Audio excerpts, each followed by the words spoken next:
Bonjour et bienvenue pour ce nouvel épisode, déjà l'épisode numéro 6. On va parler aujourd'hui de résilience. Tu vas voir que je vais t'expliquer un petit peu ma façon de voir ce terme, sa définition principale, on va dire, et ma définition, celle que je lui donne, qui est un peu la définition, on va dire, un peu plus populaire. Je vais t'expliquer plein de situations de ma vie qui me sont arrivées et qui me permettent aujourd'hui de faire de cette capacité-là, une de mes capacités numéro 1 et qui me permettent d'atteindre beaucoup plus rapidement tout ce que j'ai envie d'atteindre.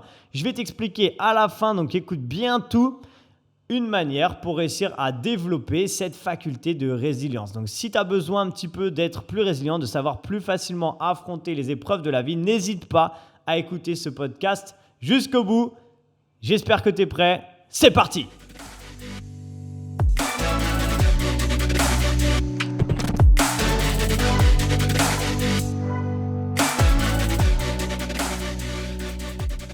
Salut à toi, j'espère que tu es en pleine forme et que tu vas bien. Bienvenue dans mon nouvel épisode, c'est l'épisode 6 déjà. Voilà déjà 6 semaines que je fais un podcast par semaine et que j'arrive à m'y tenir. Donc un podcast tous les dimanches de ma série de podcasts Keys the Wheel que tu peux retrouver bien sûr sur toutes les plateformes. Je ne sais pas si tu as remarqué, j'ai décidé à partir d'aujourd'hui du coup d'essayer de te tutoyer dans chaque épisode de mes podcasts. Pourquoi ça? Parce que j'ai envie de rendre un peu plus familier mon podcast. J'ai envie que tu aies l'impression plutôt que je te parle à toi. Et vu que quand on écoute un podcast, en général, on n'est pas à plusieurs, on est plutôt tout seul en train d'écouter son audio. Et ben, c'est pour ça que j'ai décidé de te tutoyer. Excuse-moi par avance si par moment, mes automatismes font que d'un coup, je vous vois ou que je dis vous, tout ça. Parce que il faut réussir à changer les choses et pour changer les choses, il faut s'entraîner. Et mon entraînement, en fait, c'est maintenant. Donc, c'est dans ce premier podcast où je te tutoie. Mais ce n'est pas le premier, bien sûr, c'est l'épisode numéro 6. Bref, on est parti du coup. Aujourd'hui, on va parler d'une faculté qui est pour moi essentielle. C'est quelque chose qui me fait kiffer, qui me passionne et c'est quelque chose qui me donne la rage de réussir et c'est quelque chose qui me permet de faire, par exemple, aujourd'hui ce podcast. On est dimanche et je tourne un podcast tous les dimanches. Et de travailler en réalité quasiment tous les jours parce que ça me fait kiffer. Aujourd'hui, on va parler donc de résilience. La résilience, déjà, qu'est-ce que c'est? Il y a plusieurs définitions, donc je vous ai sorti... Ah, tu vois, je viens de dire vous. Je t'ai sorti une petite définition déjà de Wikipédia, bref, sur les sites internet. La définition un petit peu brute et après, je vais te donner un peu la mienne. Donc déjà, la définition psychologique de la résilience, c'est un phénomène donc psychologique qui consiste pour un individu affecté par un traumatisme à prendre acte de l'événement traumatique de manière à ne pas ou plus vivre dans le malheur et à se reconstruire d'une façon socialement acceptable. Donc ça, c'est la définition vraiment un peu brute et assez littéraire de la résilience. Et nous, on va parler un peu plus d'une manière un peu plus générale de résilience dans la vie de tous les jours et un peu plus encore spécifique de manière entrepreneuriale et de manière entrepreneur et de manière surtout quand on veut quelque chose dans la vie, quand on veut atteindre quelque chose. Tu as sûrement remarqué, mes podcasts sont quand même beaucoup tournés sur l'entrepreneuriat et sur l'atteinte d'objectifs. Déjà parce que je fais du sport et que dans le sport, en général, on s'entraîne pour atteindre un objectif, pour réussir à réaliser quelque chose, un mouvement en particulier ou réussir à faire une compétition et à gagner. Et du coup, c'est pour ça que je parle beaucoup d'objectifs et parce que ça me passionne et aussi parce qu'il y a tout mon côté développement personnel, entrepreneur qui vient aussi me booster en fait dans ces podcasts et c'est ça qui me donne mes idées de quoi je vais parler aujourd'hui à chaque fois. D'accord? Donc aujourd'hui, je vais te parler principalement de résilience, d'obstinence, de persévérance, mais le maître mot, c'est la résilience. Ok? Donc dans la vie, je trouve qu'il y a deux types de personnes et principalement deux types d'entrepreneurs. On a en gros les entrepreneurs à succès et les entrepreneurs qui n'ont pas de succès ou qui ont un succès mais modéré. Et bien souvent, je ne sais pas si tu as regardé, si tu me suis sur Insta, Arthur Hill, une petite pub au passage, si tu me suis sur Insta, j'ai sorti un post il n'y a pas très longtemps sur la face cachée de l'iceberg. Et souvent, quand on voit un entrepreneur à succès, on se dit « Ouais, waouh, le mec, il a eu de la chance ». C'est principalement le premier truc qu'on dit. On dit « Ouais, il a de la chance, il a réussi à faire ci, à faire ça, à faire ça ». En réalité, la chance, elle joue peut-être à 2-3% dans la réussite de quelqu'un parce qu'on ne voit pas tout ce que la personne elle est prête à faire. moi, quand je suis parti commencer à faire mon tour du monde, tout ça, j'ai plein de gens, plein de gens, mais vraiment plein de gens qui m'ont dit « Ouais Arthur, tu as trop de la chance, j'aimerais trop faire ce que tu fais et tout. » Mais non, j'ai pas de la chance du tout les amis. Ce que j'ai fait, c'est que j'ai tout quitté. J'ai quitté ma life, j'ai quitté ma famille, j'ai quitté la personne avec qui j'étais à ce moment-là. Et ben, c'est pas de la chance, c'est juste que je me suis sorti les doigts et j'ai fait ce qu'il fallait faire pour atteindre ça. Et j'ai pas de la chance non plus dans le sens où le travail que j'ai fait avant en amont, monter une salle de sport, faire énormément de formations, bref, toutes ces années de travail m'ont permis de commencer à faire ça. Et ça veut pas dire que maintenant je travaille plus, ça veut pas dire que je suis là au soleil en train de bronzer, de me dorer la pilule au soleil et que d'ailleurs, si vous me suivez sur Insta, vous le voyez bien, je travaille 7 jours sur 7. Je pense que je dois faire 2 à 3 fois le nombre d'heures d'un 35 heures en réalité par semaine. Et du coup, on ne peut pas me dire que j'ai de la chance. D'accord ? On ne peut pas me dire que waouh, tu es à La Réunion, tu es au soleil, tu as de la chance. Non, cette chance-là, je l'ai provoquée. Bref, tout ça, c'était pour dire qu'il y a 2 types d'entrepreneurs. Et donc, il y a ceux qui réussissent, ceux qui ne réussissent pas. Et ceux qui réussissent ont une capacité qui est similaire, plein d'autres bien sûr, mais ils ont tous cette capacité-là, c'est la résilience. Pourquoi la résilience ? Parce que c'est une faculté qui est essentielle pour moi lorsqu'on veut entreprendre et de manière un peu plus générale, lorsqu'on veut atteindre un objectif, lorsqu'on veut quelque chose dans la vie. Pourquoi ça ? Parce que quand on veut du coup entreprendre ou atteindre un objectif, on va forcément, et même dans la vie en général, être confronté à des problèmes. On est tout le temps confronté à des problèmes. Et tu dois bien le savoir si à chaque fois que tu as voulu, je ne sais pas, même faire un truc, même si tu n'es pas entrepreneur dans l'âme ou quoi, mais imaginons, tu as voulu acheter ton appartement, tu as voulu acheter une voiture, bref, tu veux partir en vacances, il y a toujours des problèmes. Quand on veut quelque chose, il y a toujours un problème. Je veux acheter un appartement, et ben, il faut monter un dossier, il faut visiter des apparts. Des fois, on avait fait une offre d'achat sur un appart et boum, quelqu'un l'avait fait l'offre juste avant. Ou je fais une offre, le vendeur ne l'accepte pas, ou c'est la banque qui ne l'accepte pas. On va en reparler un peu d'ailleurs après, un peu plus tard, pour des exemples de ma vie. Et il y a toujours des erreurs et il y a toujours surtout des problèmes et des échecs. Et malheureusement, si on ne cultive pas la résilience et qu'on n'apprend pas à devenir en gros une machine de guerre face à l'échec, on va dire, qui n'est pas en réalité un échec, mais qui est plutôt quelque chose qui nous rapproche de la réussite, si on ne développe pas ça, malheureusement, eh ben, on devient un entrepreneur, ou pas un entrepreneur, mais quelqu'un qui va plutôt échouer dans la vie, ou qui ne va pas avancer, ou en tout cas qui ne va pas arriver là où il veut arriver. Et tu vas voir que je vais être de plus en plus cash dans mes podcasts, comme aujourd'hui. C'est pour ça d'ailleurs que j'ai appelé ce podcast Schizoïl. À chaque fois, on me demande « pourquoi Schizoïl ?» C'est un peu bizarre comme nom. Non, Schizoïl, c'est parce que vous voyez la partie YouTube où les vidéos sont bien montées, tout ça. Et là, vous avez la partie un peu plus bruit de décoffrage dans mes podcasts. Vous allez voir que je vais avoir de plus en plus un franc-parler qui va peut-être vous secouer un peu, des fois qui va peut-être ne pas te plaire. Excuse-moi, j'ai bugué parce que je me suis rendu compte que je t'avais vous voyez, donc tu vois, je galère encore un peu.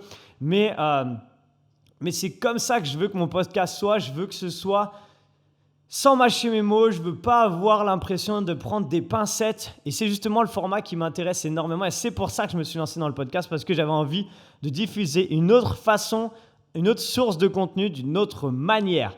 Et on va partir maintenant sur un exemple de ce que je viens de t'expliquer. En fait, je vais prendre un exemple. Par exemple, si on prend Thomas Edison, donc la personne qui a, bon, ça a été un peu controversé, mais la personne qui a créé l'ampoule, eh ben, on dit qu'à peu près il a fait 1000 tests avant de réussir à créer l'ampoule électrique. Et si cette personne-là n'avait pas cultivé la résilience, donc si elle n'était pas prête à accepter l'échec et à réessayer encore et encore, eh ben, on n'aurait peut-être pas l'ampoule électrique maintenant. Okay, et ça, c'est un exemple vraiment parlant de la résilience. En fait, si cette personne n'était pas obstinée à réussir et à atteindre son objectif, elle ne l'aurait jamais fait. Et quand on voit que des personnes, donc lui, il a fait à peu près, après, c'est sûrement bien amélioré, j'arrive pas à le dire, mis de manière un peu plus jolie. Voilà, il a fait 1000 tests avant que l'ampoule, elle fonctionne. Peut-être que c'est moins, peut-être que c'est plus, on s'en fiche un peu. Mais ce qui est important, c'est juste de se rendre compte que quand on veut quelque chose, il faut être prêt à se confronter à des épreuves, à des murs et surtout à rebondir et à faire mieux et à faire en sorte de pouvoir au lieu de essayer de se prendre ce mur en pleine face, et ben la deuxième fois qu'on va réessayer, on va essayer de passer sous le mur. Si ça passe pas, et ben on va essayer de passer à gauche. Si ça passe pas, on va essayer à droite. Si ça passe pas, on va essayer au-dessus. Et si ça passe pas, on va casser le mur ensuite avec un gros marteau. On va l'éclater et on va quand même réussir à passer. C'est ça l'état d'esprit que j'ai envie de vous inculquer aujourd'hui. J'ai envie que vous cherchiez, que vous sachiez à la fin pourquoi il faut cultiver cette résilience si vous voulez atteindre un objectif, peu importe l'objectif aujourd'hui. Deuxième exemple qui est très très très parlant, j'ai lu 2 fois je crois la biographie d'Elon Musk. Donc Elon Musk, c'est la personne qui a créé SpaceX, qui a créé Tesla, qui a créé aussi PayPal, si je ne dis pas de bêtises, en tout cas qui était dans les fondateurs de PayPal. Et quand il a créé SpaceX, donc c'est une entreprise qui envoie des fusées dans l'espace, qui envoie et qui fait ça de manière commerciale plutôt. Et ben, il a fait des centaines de tests et des fois, c'est des millions et des millions et des millions qui ont été mis sur la table pour réussir à faire un lancement de fusée, un test de lancement de fusée. Et quand tout le monde est prêt, il y a des centaines d'ingénieurs qui ont travaillé là-dessus. Et au moment où ça arrive, et ben, malheureusement, ça échoue. Tout le monde est dégoûté et lui, c'était le premier à dire « Allez, c'est pas grave tout le monde, on repart, on recommence tout, on reprend tout à zéro ». Alors qu'il y a plein de gens qui se seraient dit « Allez, c'est bon, ça fait 3 ans qu'on travaille sur ça, ça fait 10 fois qu'on lance la fusée, ça marche pas, allez, je laisse tomber ». Ben non, lui, il n'a pas lâché. Et c'est encore une fois un deuxième exemple d'entrepreneur à succès et justement à qui on voit que le succès. On se dit « Ah ouais, le mec, il a fait Tesla, les voitures et tout ». Mais il a fait plein de trucs avant et il a fait plein de trucs qui ne sont même pas dit, j'imagine, dans le livre.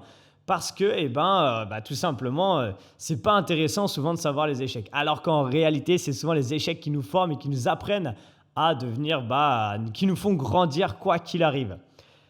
Maintenant, je vais vous donner quelques exemples dans ma vie. Par exemple, j'en ai parlé un petit peu dans le tout premier épisode de ce podcast. C'était l'épisode 1 et j'ai expliqué que j'ai raté mon diplôme de coach. Enfin, la première année, j'ai tout validé jusqu'à l'épreuve ultime où tu passes devant un jury à la BPJEPS, enfin bref, je sais plus quoi. Enfin, non, la DDJEPS, c'est pas n'importe quoi, la BPJEPS, c'est le nom de mon diplôme. C'est tellement loin maintenant que je me rappelle même plus. À la DDJS, bref, l'organisme territorial, on va dire, du diplôme. Et au moment où j'ai reçu mon résultat et que j'ai vu que j'avais raté mon diplôme, il fallait que je refasse toute une putain d'année, excuse-moi l'expression, mais il fallait que je refasse toute une putain d'année de formation juste pour valider un micro-UC qui fait que sinon j'avais pas ce diplôme-là. Et moi je voulais être coach, donc j'ai tout refait. Et à ce moment-là, j'avais 2 choix. Soit je restais face à cette décision en gros et je me disais ok, j'ai raté cet UC-là, j'ai pas le diplôme, je fais autre chose. Parce que c'est quand même 1 an où je me suis excusez-moi l'expression encore une fois, sorti vraiment les doigts parce que j'ai travaillé de lundi au vendredi, j'étais en formation, en salle de sport, en stage et en théorique en gros et en pratique. Et le week-end, je travaillais dans un grand magasin où je travaillais à la logistique, je portais des fenêtres, des machins, des trucs que je devais servir aux clients et j'ai eu pendant 1 an 0 jours. Bon, maintenant ça me paraît easy parce que c'est ce que je fais tout le temps en fait, 0 jours de pause quasiment, pas de week-end, rien du tout. Mais à l'époque, quand on finit ses études, on va dire qu'on est étudiant et qu'on a l'habitude d'avoir des week-ends et que des fois on a même 3 mois de grandes vacances, ça fait bizarre. Mais je l'ai fait et c'est comme ça que du coup, j'ai grandi. Bref, je ne sais plus pourquoi je te parle de ça, mais ce n'est pas très grave. Voilà, tout ça pour te dire que quand j'ai eu mes résultats de mon diplôme de coach et que j'ai vu que j'avais raté, j'avais 2 choix. Soit celui de se dire « Ok, je laisse tomber, je fais autre chose » ou de dire « Ok, c'est moi qui ai fait le con, j'avoue que j'ai pris le truc un peu trop à la légère devant la DDJSCS, je ne sais pas quoi, et je vais le refaire et je vais le valider. » Et j'ai pris cette décision-là et c'était le début du coup de tout ce qui ensuite est arrivé dans ma vie. On a aussi, je vais te donner maintenant un exemple un peu plus concret qui t'est malheureusement peut-être arrivé ou pas, je l'espère pas en tout cas, ou peut-être parce que peut-être que ça t'a apporté plein de choses dans ta vie. Quand une relation se termine des fois dans un couple et que c'est l'un ou l'autre qui décide de quitter la personne mais que l'autre n'avait pas décidé, souvent on voit 2 types de personnes. On voit, donc je parle de la personne qui vient de se faire quitter. On voit un type de personne qui va être souvent à se laisser aller ensuite dans les prochains mois, le temps de faire un peu le deuil de cette relation et qui va du coup malheureusement pas du tout faire preuve de résilience on va dire par rapport à ça et plutôt devenir un peu une victime et voilà, on voit souvent des hommes ou des femmes qui se laissent aller, qui dépriment, qui Et je dis pas que c'est mauvais ou quoi, hein, je ne suis pas en train de juger, je sais que c'est pas facile du tout, mais malheureusement, ça aide pas à avancer. Et à contrario, des fois, il y a un phénomène complètement inverse de la personne qui se fait quitter, qui dit «Ah, tu me quittes, ok». C'est un peu de l'ego, mais ça aide aussi à avancer et «Ah, ok, tu me quittes, pas de problème. Bah écoute, je vais me mettre encore plus en forme que ce que je l'étais parce que j'avais pas forcément le temps pendant qu'on était dans notre relation. Je vais me réouvrir à plein de nouvelles choses dans la vie et je suis sûr que je vais rencontrer des gens du coup encore plus intéressantes que toi. Souvent, on ne se le dit pas, hein, mais c'est souvent ce que l'ego fait et c'est souvent ce qui se passe. Et les personnes qui font ça, ok, elles se ravalent un peu leur fierté parce que sur le moment, en vrai, on a été quitté, que c'est pas marrant de se faire quitter, je l'imagine. Mais malheureusement et heureusement, ces personnes-là, elles rebondissent souvent plus vite. Elles re-rencontrent des nouvelles personnes et souvent, elles rencontrent surtout quelqu'un qui est plus du coup en accord avec ses valeurs et du coup sûrement plus intéressante et ça se passe souvent mieux après. Ok. C'était un exemple un peu plus de la vie que quasiment, j'imagine, tout le monde a déjà vécu dans la vie. Et c'était juste pour que vous compreniez que là, je parle beaucoup d'entrepreneuriat, de se développer, tout ça, mais ça peut être tous les concepts que je vous inculque, enfin en tout cas dont je vous parle, dont je te parle, je vais y arriver, excuse-moi de te tutoyer. C'est des concepts qui sont bien sûr transposables dans la vie de tous les jours pour n'importe qui. Mais si tu es entrepreneur, bien sûr, prends-les encore plus au sérieux parce qu'ils t'aideront énormément à atteindre tes objectifs plus rapidement.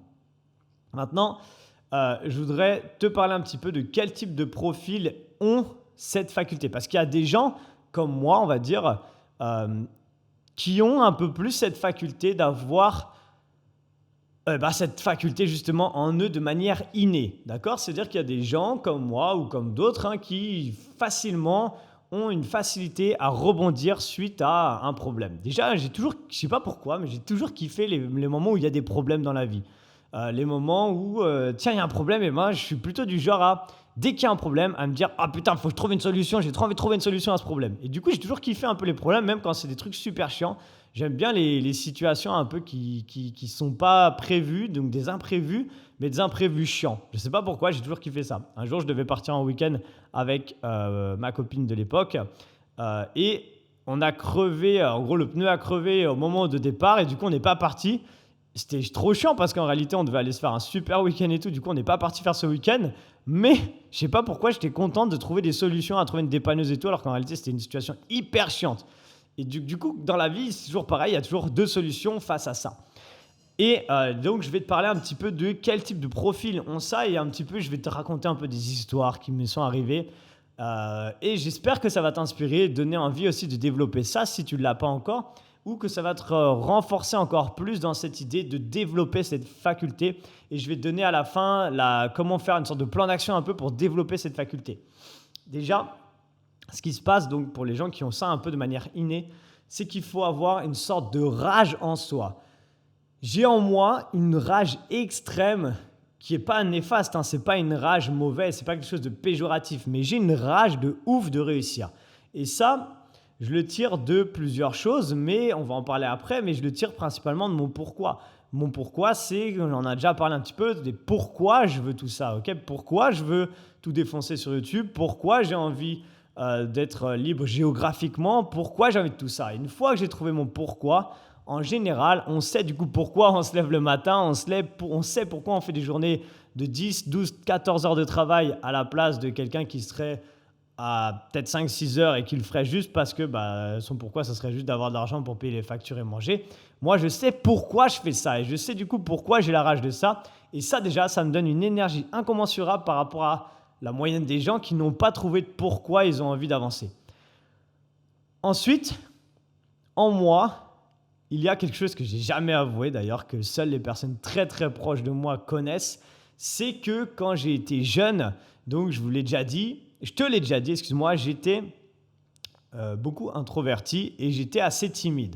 Et malheureusement, arrivé au collège, il y a une année où j'ai été, je ne sais pas pourquoi, sûrement à cause de ça en fait, parce que c'est plus facile, j'ai été en fait victime, on va dire, parce que j'ai jamais eu de violence, mais j'étais victime d'une sorte de harcèlement psychologique d'un groupe de mecs dans ma classe qui n'étaient pas les mecs les plus marrants. Et en gros, ils se sont dit, tiens, lui, il est petit, il a une petite tête de victime et tout, on va le victimiser. Et du coup, toute l'année, enfin une bonne partie de l'année en réalité, ils se sont plus ou moins acharnés sur moi en disant « Voilà, faut sortir, on va te défoncer, machin ». Ils étaient plein en plus, hein, ils étaient genre 5, 6, 7, des fois plus, parce qu'ils avaient des potes dans d'autres classes et tout. Moi, j'étais tout seul, je sais pas pourquoi.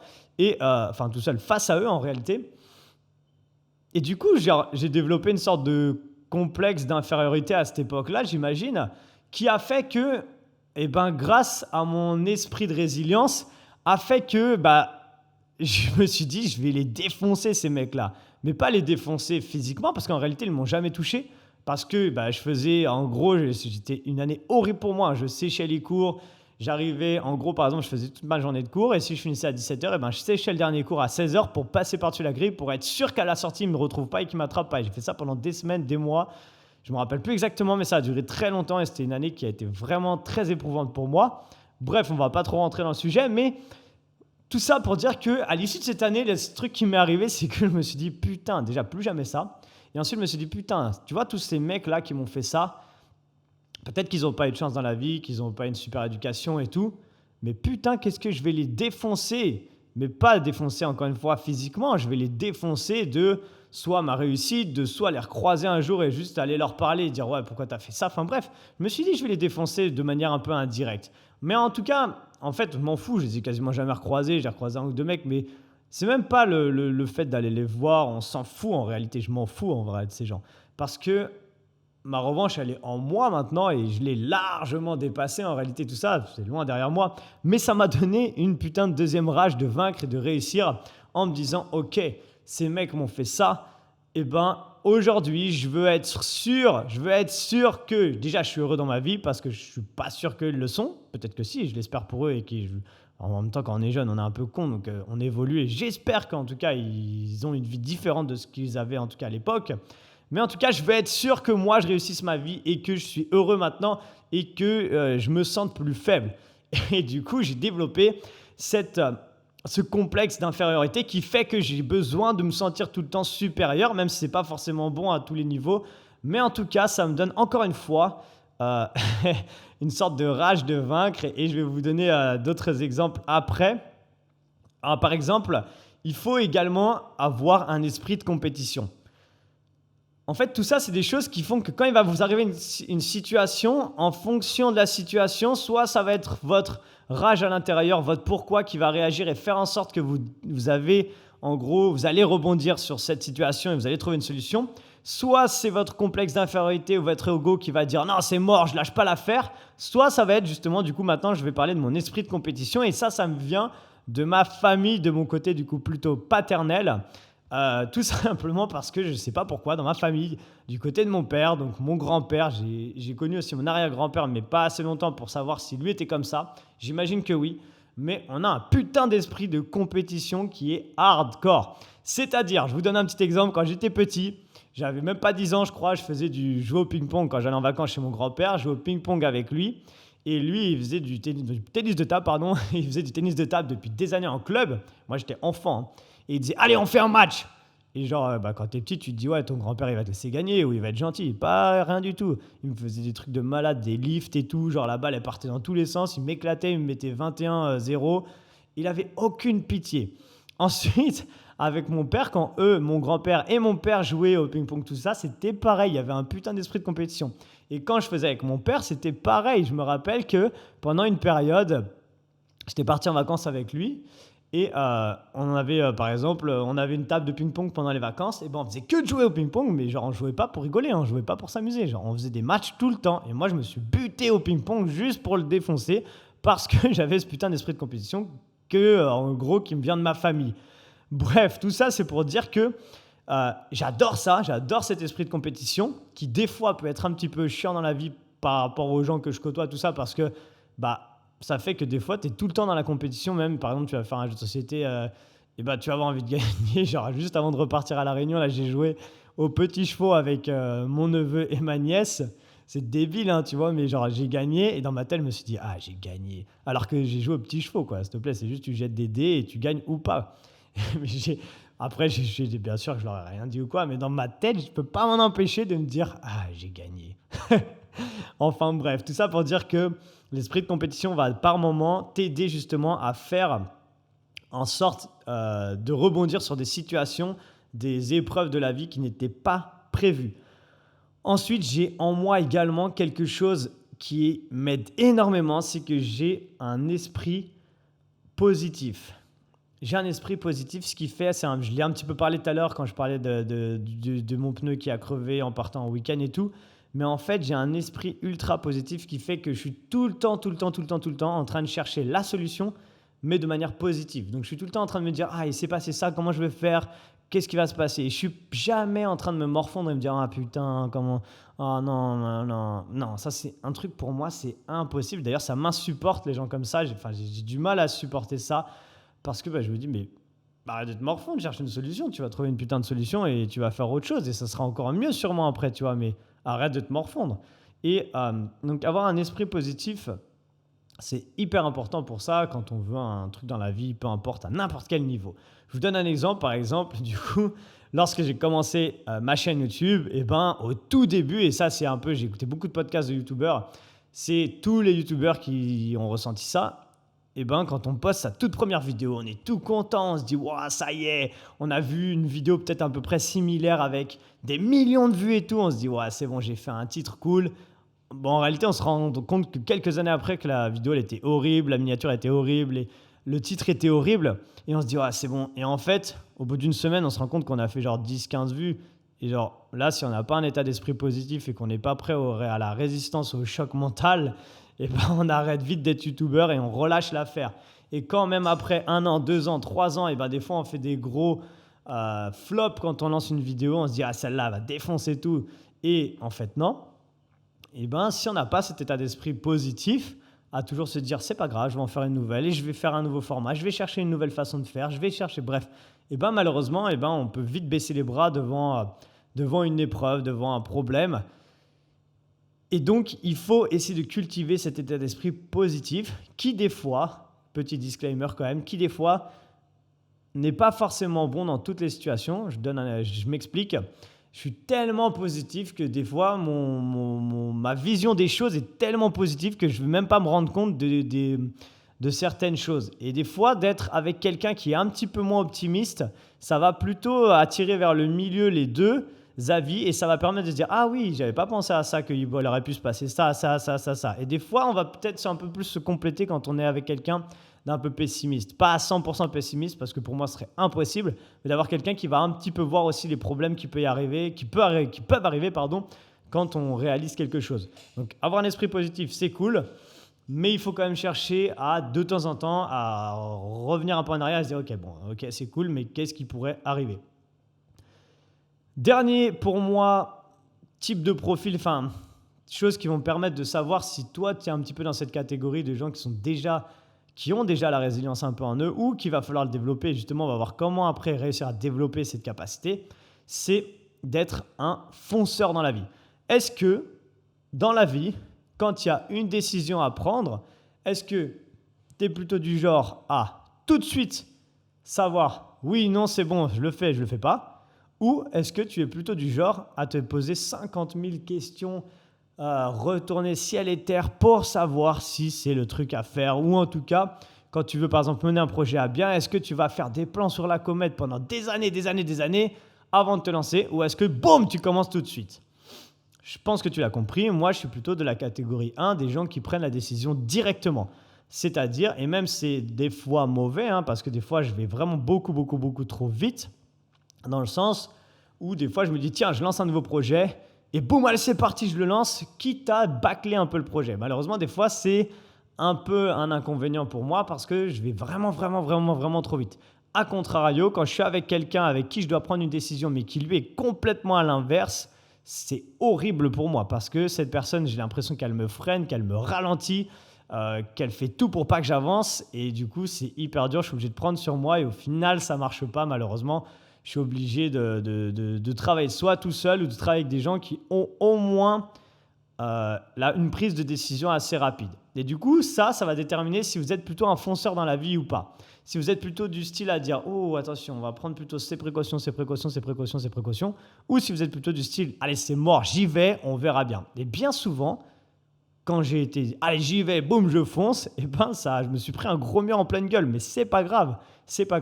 Parce que je me dis que je préfère me prendre 10 murs en pleine gueule et le 11e, ça passe nickel, le projet, ça fonctionne, plutôt que me prendre 0 mur et en fait, il ne se passe rien parce qu'on ne passe jamais à l'action. Après, ça, c'est plus mon point de vue. Mais du coup, encore une fois, être un fonceur dans la vie, ça va vous permettre, en tout cas d'essayer de le devenir un peu plus, ça va vous permettre d'être encore une fois, de développer cette capacité de résilience. Okay, parce que, encore une fois, si j'arrive à prendre une décision rapidement, et si quelqu'un, il y a une épreuve, un problème, un mur devant soi, on va tout de suite reprendre une nouvelle décision et faire en sorte de contourner ce problème ou cette épreuve. J'ai oublié de parler d'un dernier truc qui est vraiment essentiel pour moi, c'est que depuis que je suis tout petit, j'adore les arts martiaux, même si j'en ai jamais fait des années, quoique j'ai fait quand même, allez, mon petit palmarès, j'ai fait 1 an de karaté quand j'étais petit, ça compte pas vraiment. J'ai fait 1 ou 2 ans d'aïkido, ça compte pas vraiment. Ensuite, j'ai quasiment fait, on va dire, 7-8 ans de capoeira, qui était à la base ma passion, que j'ai un petit peu délaissé, même si j'en ai fait énormément. Je suis parti vivre au Brésil chez un maître de capoeira dans mon groupe, tout ça. Et ensuite, je suis passé au Krav Maga. Donc actuellement, là, j'en fais plus trop parce qu'en voyageant, c'est compliqué. Mais je faisais du Krav Maga avant de partir. J'en ai fait 3-4 ans, qui est en gros un self-défense un peu hard. Et ça, en fait, ça aide énormément également à se prendre des grosses claques dans la gueule, en fait, de faire des arts martiaux parce que, on se retrouve toujours contre plus fort que soi. Et on voit aussi également si on est un fonceur ou pas. Parce que quand on se retrouve face à quelqu'un dans un combat, on va dire, pour parler plus simplement, il y a 2 solutions. Soit on se bat et on se fait défoncer et on reste à terre. Soit on se bat, on se fait défoncer, on tombe par terre, on remonte, on se refait défoncer, on retombe par terre, on repasse debout, on se fait défoncer, on retombe par terre. Et au bout d'un moment, on arrive à défoncer la personne en face, tout en restant bien sûr dans la bienveillance, dans les arts martiaux. Mais en fait, c'est comme ça qu'on peut réussir à développer un petit peu la résilience. Et du coup, je raconte ça justement pour vous aider maintenant. Parce que c'est bien beau tout ce que tu as dit, Arthur, ouais, c'est cool et tout, mais comment je fais, moi? Comment je fais pour devenir plus résilient? Comment je fais pour atteindre plus rapidement mes objectifs? Comment je fais, Arthur? La solution, c'est ça. Enfin, la solution, c'est tout, bien sûr, je vous donne juste mon point de vue à chaque fois. Ces podcasts, c'est mon parcours, mon histoire, ce qui se passe dans ma tête. Après, vous en faites bien sûr ce que vous voulez. Ça ne veut pas dire que c'est une vérité, ça veut juste dire que c'est comme ça que je pense un peu les choses. Donc pour moi, comment réussir à développer cette capacité de résilience? Et j'espère que vous avez compris à quel point elle est importante pour réussir à atteindre vos objectifs, tout ça. C'est que il va falloir, donc si vous ne l'êtes pas du tout, pour commencer à le développer, il va falloir commencer à se mettre régulièrement en situation d'inconfort. Dans la vie de tous les jours, quand on vit du coup une vie un peu qui est tous les jours pareille, on rentre dans une routine, on rentre dans une zone de confort. Je vais au travail, je connais les gens, je sais comment mon travail fonctionne, je rentre chez moi, peut-être je m'occupe de mes enfants ou pas, ça dépend. Parce que je fais mon sport ou pas. Enfin bref, on a ses habitudes et on a une sorte de routine et on a besoin, c'est normal, l'être humain a besoin de rentrer dans une sorte de zone de confort et de s'habituer à ça. Une fois que tout ça s'est bien mis en place, la vie, elle est cool, elle est tranquille, tout ça. Malheureusement, il arrive un petit problème dans la vie et tout est chamboulé. Et là, on est perdu, on ne sait plus comment avancer, on ne sait plus quoi faire, tout ça, c'est la merde. Ah, j'avais pas prévu ça, non! Et voilà. Donc, le but, c'est d'essayer de se mettre régulièrement en zone d'inconfort. Donc, cherchez à créer des situations où vous vous sentez mal à l'aise, où on se sent pas, c'est pas agréable. On se dit, putain, mais qu'est-ce que je fais là? Pourquoi j'ai fait ça? Pourquoi j'ai pris cette décision, moi, de venir... pourquoi je me suis dit que j'allais m'inscrire à ce séminaire et aller suivre ce séminaire où je suis obligé, du coup, de parler à des gens et de raconter des trucs. Ok, c'est ça, de se mettre dans des situations d'inconfort. Je vous donne un exemple de ma vie. Quand j'ai créé ma salle de sport, donc avec mon associé, on a dû aller, au début, essayer de lever des fonds, on va dire, c'est pas vraiment ça, mais en gros, demander un crédit, bref, ouvrir un compte dans une banque, tout ça. Et je me suis retrouvé face à un putain de banquier, excusez-moi l'expression, j'ai du mal avec les banquiers. Ça ne veut pas dire que j'aime pas les banquiers et tout, c'est juste que j'ai du mal avec le système bancaire plutôt, excusez-moi. Excuse-moi, pardon. Je me suis retrouvé face à un banquier qui m'a dit, en gros, il m'a fait comprendre, ouais, ça va, tu viens d'ouvrir une entreprise, arrête de te prendre pour un ouf, sachant que je me prenais pas du tout pour un ouf à ce moment-là, je demandais juste, on posait des questions de base, quoi. Et en gros, il m'a dit, en très très gros et très vulgaire, ferme ta gueule, t'es une petite entreprise de merde, t'es pas genre Orange ou SFR ou je sais pas quoi. En gros, c'est ce qu'il m'a dit. J'aurais pu soit, j'ai rien dit, hein, bien sûr, j'ai pris le truc, ok, pas de souci. Mais dans ma tête, je me suis dit, ah d'accord, donc toi en fait, t'es banquier, je lance une entreprise, donc tu sais pas si ça va fonctionner ou pas, mais en gros, déjà, tu me prends pour une merde. Bon, c'était pas super éthique au niveau d'un banquier, j'imagine. Je sais que tout le monde n'est pas comme ça, bien sûr, j'ai plein d'amis banquiers et banquières et je sais qu'ils sont pas comme ça.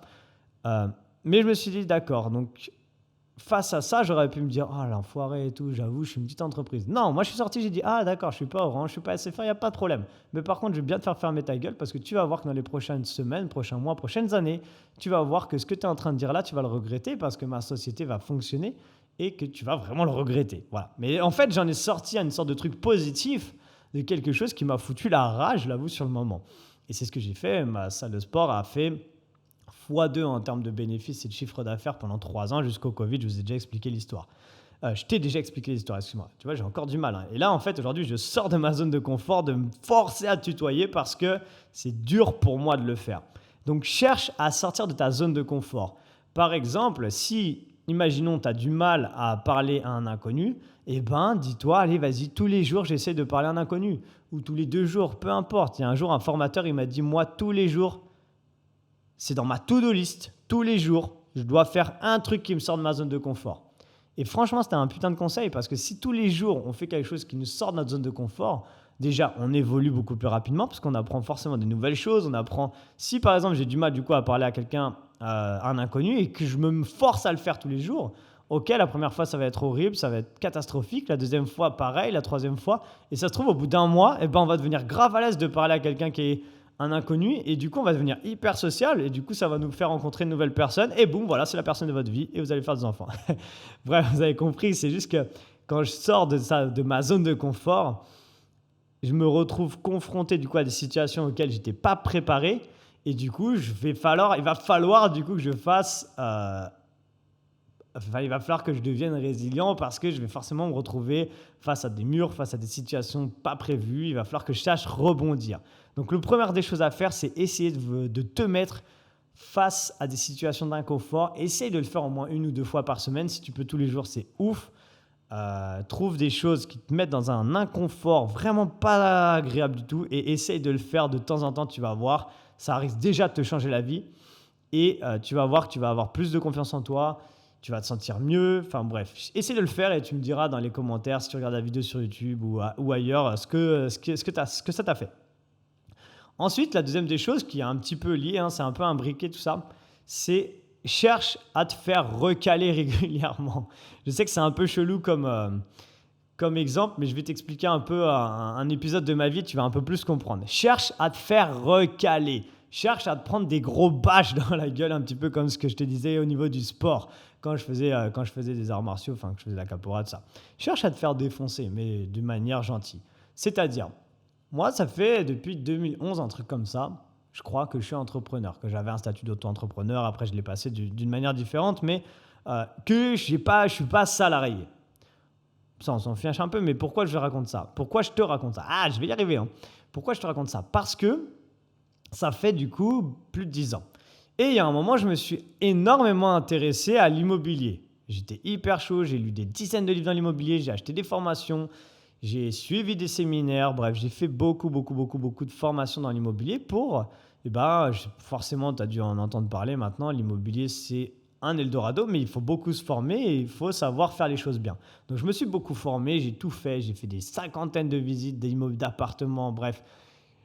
J'ai tout fait et à chaque fois, je trouvais le bon appart avec le bon acheteur. Je ne sais pas si tu connais un peu l'immobilier, mais bref, il y a plein de choses à prendre en compte. Et une fois que tu as bien réussi à tout faire, tu arrives devant la banque avec un projet bien précis. Voilà, je vais acheter l'appart, je vais le louer tant par mois, ça va me rapporter tant par mois, vous allez être remboursé.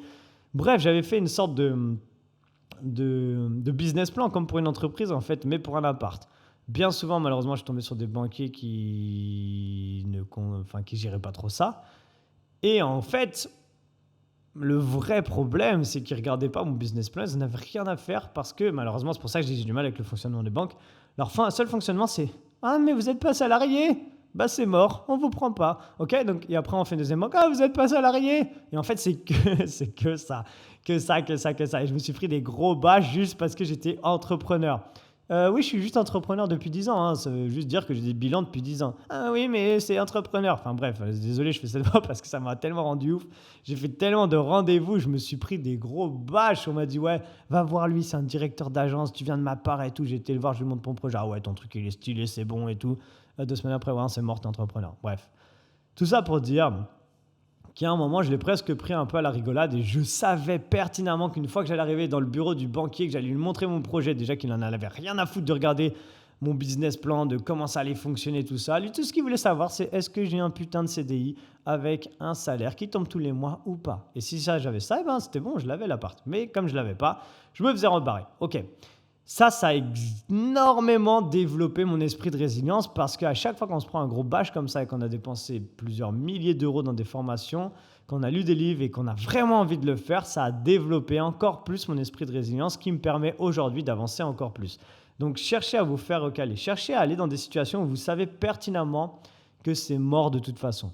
Comme ça, lorsque ça va arriver, vous allez vous habituer en fait à vous faire recaler, ça va vous habituer à ne jamais lâcher en fait face à l'effort, à ne jamais lâcher face au non en fait. Quand on va vous dire non, vous allez dire « Ah, on me dit non, ok, bah, je continue. Ah, on me dit non. » Et du coup, ça me fait arriver à mon troisième point qui est le dernier pour développer sa capacité de résilience.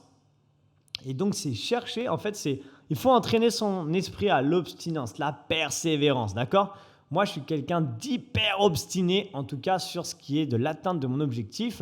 Je te l'ai déjà expliqué un petit peu dans les derniers podcasts, mais voilà, mon objectif, c'est j'ai envie d'exploser YouTube, j'ai envie vraiment de cartonner. Et je n'ai pas juste une envie, je sais que ça va arriver, mais je ne lâche pas l'affaire.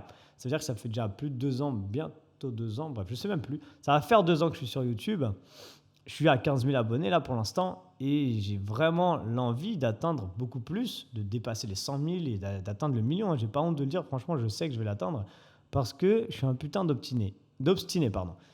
Et je lâche pas l'affaire. Et c'est exactement ça ce que tu dois faire. Ça veut dire qu'il faut que tu t'habitues à devenir obstiné et à être en fait focus sur ton objectif. Bien sûr que si tu as une vie de famille, que tu as d'autres choses à côté, c'est un petit peu plus dur dans le sens où il y a des moments où il faut lâcher prise. Moi, je l'avoue, en ce moment, je vis que pour ça. Je fais même pas de kiff, je vais pas à la plage, je vais à la Réunion, je vais même pas, le seul truc que je m'accorde en ce moment, c'est qu'une fois toutes les semaines ou tous les 15 jours, je fais 1 heure ou 2 de snorkeling. C'est-à-dire que je vais dans la mer et je regarde les poissons avec un masque tuba, alors que j'ai passé mon diplôme de niveau 1 de plongée, que je pourrais le faire. Mais non, pour l'instant, je me suis dit, tant que je n'ai pas atteint mon premier palier d'objectif que je me suis mis, eh ben, je travaille du lundi au dimanche. 5 heures du mat, je me lève et je termine en général à 21h, 22h. Et j'ai pas le time pour autre chose, d'accord ? Je n'ai pas le temps. Je vois personne en tant que... J'ai quelques gens que je connais ici, je les vois pas pour l'instant. Tant que j'ai pas atteint mon objectif, j'ai tout mis de côté, d'accord ? C'est un petit peu extrême, je sais comme point de vue, mais pour l'instant, de toute façon, si j'allais à une soirée ou un truc comme ça, je suis tellement dans ma tête en ce moment sur atteindre mon putain d'objectif que je ne serais même pas dans le moment présent. Donc malheureusement, ce ne serait pas super pertinent.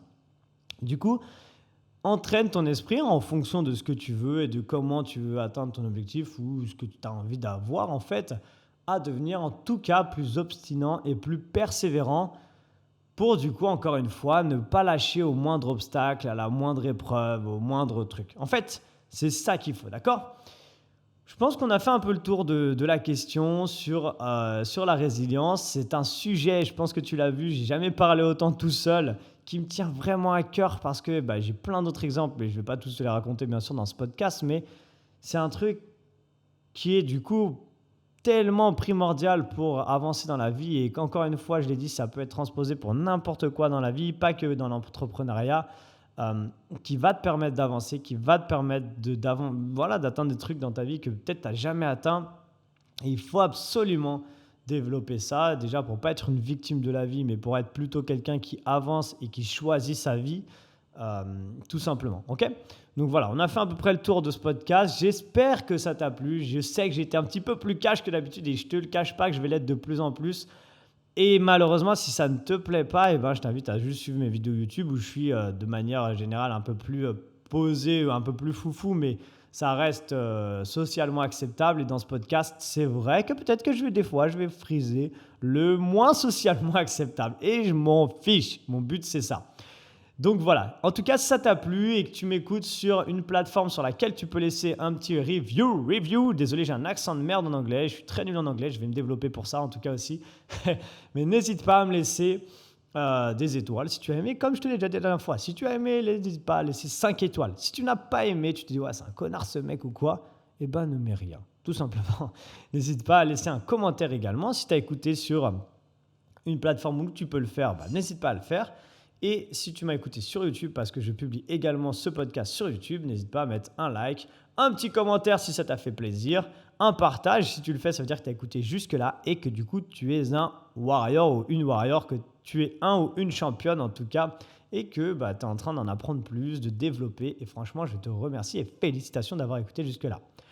Dernière petite chose, si ça te fait plaisir, et si tu aimes un petit peu tout ce que je suis en train de faire, un petit peu beaucoup même, pas de problème, tu as la possibilité de me soutenir, donc déjà en laissant un like, un commentaire, comme je viens de t'expliquer. Mais si tu veux aller un petit peu plus loin et que tu as envie de m'aider encore un petit peu plus, n'hésite pas, tu as la possibilité de me faire un micro-don de manière ponctuelle ou mensuelle. Ça peut être même 1 euro par mois, c'est déjà énorme pour moi. Sur le lien qui va se trouver dans la description de ce podcast, c'est mon lien qui s'appelle Tipeee. Voilà, donc tu peux me retrouver sur le site Tipeee, c'est écrit TIP3E.